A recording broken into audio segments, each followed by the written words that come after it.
La prière. La prière vient en premier lieu parmi les adorations que l'islam ordonne après l'attestation de foi. La prière est un culte spécial qui consiste en certains mouvements et récitations, commençant par le takbir et se terminant par la salutation. La prière consiste à ce que le serviteur se mette en présence d'Allah avec un profond respect, un amour et une crainte, une invocation sincère et une gratitude envers lui. Il est de notre devoir islamique et humain de remercier les bénédictions de notre Seigneur. Le remerciement de chaque bénédiction se fait en son genre. En d'autres termes, la manifestation de notre reconnaissance pour les bienfaits et bénédictions matérielles et immatérielles se réalise en les dédiant à Allah. Notre corps, notre esprit, notre capacité à parler, notre santé sont les bénédictions les plus précieuses qui nous soient données.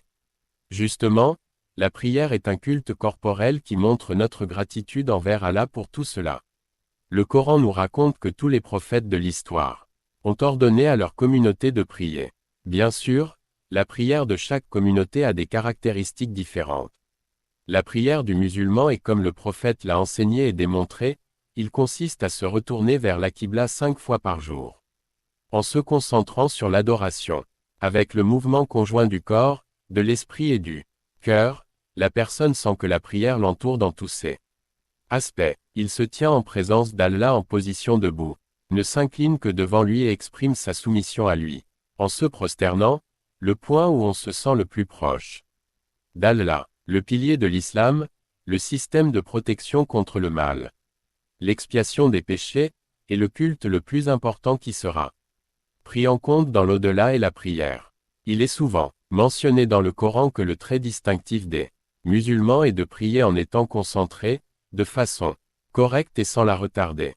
Aller à la mosquée pour effectuer la prière avec la communauté a été ordonné avec insistance par le prophète car cela contribue à la rencontre, à la socialisation, à la fraternité et à la solidarité entre les musulmans. Le musulman doit montrer la sensibilité nécessaire à la prière en suivant les encouragements et les conseils du messager d'Allah. Ainsi, l'homme se souvient d'Allah le Tout-Puissant en prenant une pause 5 fois par jour parmi les préoccupations mondaines, intenses, et lui exprime son respect et son affection. Le serviteur, qui se tourne vers son Seigneur avec toute son existence dans sa prière, sera purifié, apaisé, serein et sera également heureux dans le royaume éternel. La personne qui fait ses ablutions pour prier, ou si nécessaire le rousseul, est purifiée de la saleté matérielle et spirituelle. Elle arrangera ses vêtements, parce qu'il faut s'habiller proprement pour la prière et couvrir les parties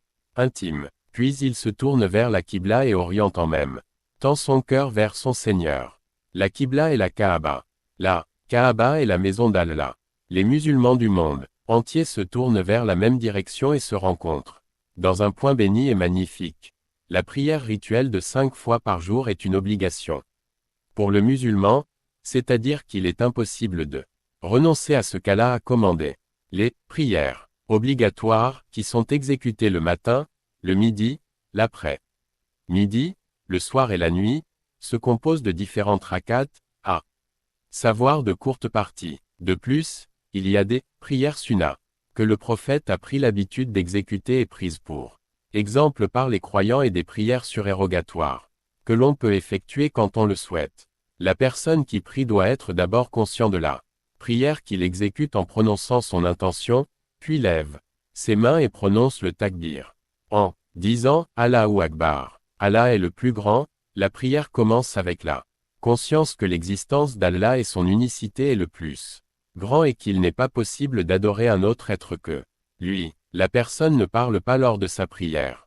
Après le takbir, il attache ses mains et reste debout un moment en présence d'Allah. L'invocation, Subhanaka, est récitée en premier. Après l'invocation, on continue avec la sourate al-Fatiha, qui comprend l'expression de la prière et de la soumission à Allah. Après avoir terminé al-Fatiha, le croyant dit « Amin » et lit la sourate ou les versets qu'il connaît du Coran. Après un takbir il s'incline. L'inclinaison, ruku, est l'état de flexion du dos, qui exprime l'impuissance du serviteur face à la grandeur et la splendeur d'Allah. Pendant cette inclinaison on dit au moins 3 fois, Subhana Rabbiyal Adim, mon Seigneur, qui est très grand, est loin de toutes sortes de carences. En se redressant de l'inclinaison, il dit, Sami simple inversé Allah ou l'iman. Hamida, Allah entend celui qui le loue, et exprime sa gratitude en disant, Rabbana wa la kalam, que notre Seigneur soit loué. Puis il redit le takbir et se prosterne.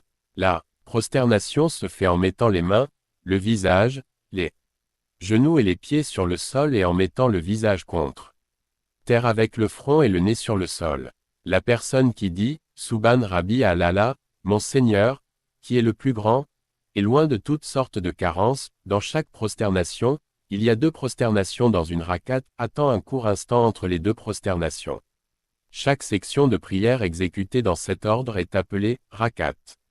Le musulman, qui s'est assis un moment à la fin de la prière après la fin des rakats, récite diverses prières. Au cours de cette session appelée Kada Akira, dernière position assise, des invocations dites, Atahiyyatu, Sali, et Barik, et Rabbana, sont récitées. Et enfin on dit, Assalamu alaykum wa rahmatullah. En disant que la paix et la miséricorde d'Allah soient sur vous, la personne qui salue en premier à sa droite puis à sa gauche termine sa prière. La salutation symbolise les vœux de paix et de bien-être pour les anges qui se trouvent à droite et à gauche de la personne, les hommes et l'univers mais aussi le retour de la personne dans le monde qu'il a quitté avec la prière. Ce n'est pas une situation qui convient aux musulmans. Que la prière soit abandonnée, interrompue ou retardée pour des raisons telles que la paresse, la négligence ou l'ignorance. Parce que la prière est l'un des signes les plus fondamentaux de l'islam et l'un des signes les plus évidents de sa servitude.